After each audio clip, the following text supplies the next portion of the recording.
Assalamualaikum warahmatullahi wabarakatuh. Nama saya Agna Dwi Karisma dari kelompok 6.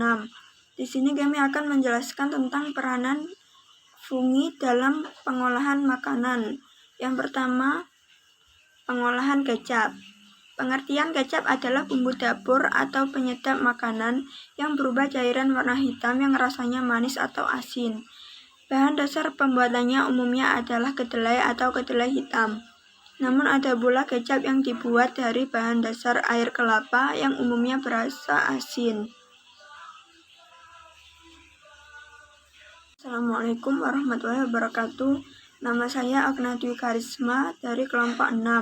Di sini kami akan menjelaskan tentang peranan fungi dalam pengolahan makanan. Yang pertama, pengolahan kecap. Pengertian kecap adalah bumbu dapur atau penyedap makanan yang berubah cairan warna hitam yang rasanya manis atau asin. Bahan dasar pembuatannya umumnya adalah kedelai atau kedelai hitam. Namun ada pula kecap yang dibuat dari bahan dasar air kelapa yang umumnya berasa asin.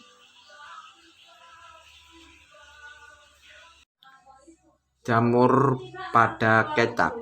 Jamur yang digunakan untuk membuat kecap adalah Aspergillus wentii yang termasuk divisi Ascomycota. Di samping ini adalah gambar jamur pada kecap. Klasifikasi Aspergillus wentii. Kingdom jamur, divisi Ascomycota, kelas Eurothiomycetes, Orvo Eurothiales, famili Trichocomaceae, genus Aspergillus. Di samping tersebut ada struktur Aspergillus. Reproduksi Aplygius wentii, vegetatif seksual. Reproduksi vegetatif. Reproduksi vegetatif terjadi dengan metode fragmentasi, di mana hifa vegetatif pecah menjadi beberapa fragmen yang kemudian berkembang menjadi tubuh vegetatif baru. Pertama, sel kaki mengembangkan pertumbuhan kecil dengan menyerap nutrisi di substratum. Kemudian, sel kaki menimbulkan hifa panjang dan ramping mengacu pada conidivore. Setelah itu, conidivore tumbuh dan membesar di puncak oleh divisi nuklir untuk membentuk vesikel. Vesikel kemudian tumbuh dan mengalami pembelahan nuklir mitosis untuk membentuk stigmata. Stigmata adalah non-nucleate yang mengalami pembelahan mitos dan mentransfer satu nukleus ke stigmata sekunder. Stigmata sekunder ini kemudian membentuk rantai konidia dalam pengaturan basipatal. Setelah itu, konidivora terlepas dari hifa baik secara tidak sengaja atau melalui faktor lingkungan tertentu dan tetap berada di tanah dalam keadaan tidak aktif. Ketika spora mendapatkan kondisi yang menguntungkan, mereka membentuk tabung kuman dan menjalani perkembangan untuk membentuk hifa vegetatif baru.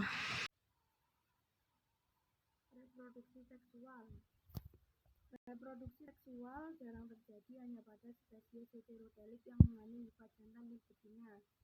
Heterotelik adalah contoh dari spesies yang menjalani reproduksi seksual.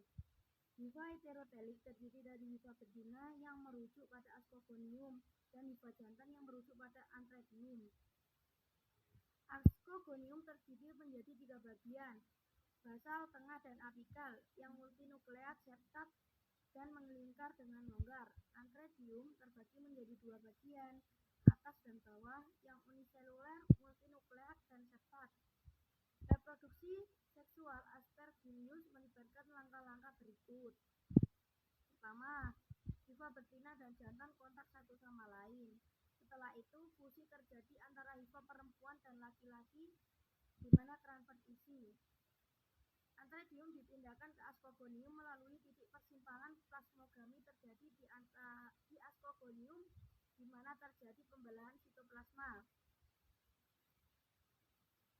Setelah plasmogami dialami, Ascogonium berkembang menjadi tubuh buah yang mengacu pada Ascocap, di mana karyogami terjadi. Setelah karyogami terjadi, di mana 8 ascopora terbentuk di dalam ascus. Struktur seperti shaker yang umumnya berbentuk buah-pir. Kemudian terjadi pematangan ascocap yang membentuk pelindung yang mengacu pada peridium. Kemudian dengan pematangan ascus, ascospora dilepaskan oleh lisis ascus dan kemudian oleh dinding ascocap. Ascopor terjadi tidak aktif di lingkungan dan berbentuk uniseluler, berbentuk roda dan berdiameter 5 cm.